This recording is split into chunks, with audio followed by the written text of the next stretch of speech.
సమస్యతో బాధపడుతున్నారా? ఇప్పుడు లేజర్ చికిత్సతో ట్రీట్మెంట్ రేంజ్ హాస్పిటల్స్ లో శాశ్వత పరిష్కారం. ఇప్పుడే సంప్రదించండి. ఈ లోపలనే ఈ ఎపిసోడ్ అంతా ఇంకొక సైడ్ డైవర్ట్ అయింది. అది మీ అందరికీ తెలిసిందే. కళ్యాణ్ గారి సినిమా మీదకి ఇది డైవర్ట్ అయ్యి కళ్యాణ్ గారి సినిమాని ఇలా అనుకుంటున్నారు. దాంట్లో మేబీ నా పేరు డైరెక్ట్గా ఎక్కడా రాలేదు కానీ ఇండైరెక్ట్గానే వచ్చిందని అందరూ చెప్తున్నారు. కళ్యాణ్ గారి సినిమా ఆపే దమ్ము ధైర్యం ఎవ్వడు ఆలోచించడు. ఎందుకంటే ఫస్ట్ థియేటర్లు బేసిక్గా ముయ్యరు. ఈ రోజు వరకు థియేటర్లు ముయ్యడం అనేది నా 30 ఏళ్ళ సర్వీస్లో నేను షూటింగ్లు ఆపుకున్నాం. ఎందుకు మా బాధలు ఉన్నప్పుడు ఆపుకునేదైనా సాల్వ్ చేసుకోవటానికి. కానీ థియేటర్లు ముయ్యడం అనేది ఈ రోజు వరకు జరగల. అది ఎపిసోడ్ కాస్త కళ్యాణ్ గారి సినిమా మీదకి తీసుకెళ్లారు.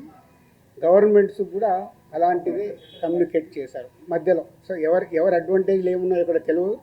అడ్వాంటేజ్లు ఉన్న వాళ్ళు భయంతోనో భక్తితోనో కమ్యూనికేషన్ రాంగ్గా కమ్యూనికేట్ అయింది. సో అప్పుడు దుర్గేష్ గారు మినిస్టర్ నాతో మాట్లాడడం జరిగింది. ఆ రోజు కూడా నేను చెప్పాను, సార్ థియేటర్లు ముయ్యరు, అది జరిగింది. జాయింట్ మీటింగ్ ఉంది, ఈ జాయింట్ మీటింగ్లో క్లారిటీ వచ్చేస్తుంది. జాయింట్ మీటింగ్తో అందరూ యునానిమస్గా ఒప్పేసుకొని క్లోజ్ చేశారు. బట్ ఈ లోపలనే గవర్నమెంట్ సైడ్ నుంచి గవర్నమెంట్కి వెళ్ళిన కమ్యూనికేషన్ వల్ల థియేటర్లు ఇట్లా కళ్యాణ్ గారి సినిమాని ఇలా టార్గెట్ చేస్తున్నారు, ఇలా అనేది ఒక రాంగ్ కమ్యూనికేషన్ అని నేను అనుకుంటున్నాను. మరి అది వాళ్ళకి రాంగ్గా వెళ్ళిందా రైట్గా వెళ్ళిందా నాకు తెలియదు. But my point of views wrong కమ్యూనికేషన్తో కళ్యాణ్ గారి సినిమా మీదకి తీసుకెళ్ళారు. సుమన్ టీవీలో మీ పర్సనల్ అండ్ బిజినెస్ ప్రమోషన్స్ కోసం కింది నెంబర్కి కాంటాక్ట్ చేయండి.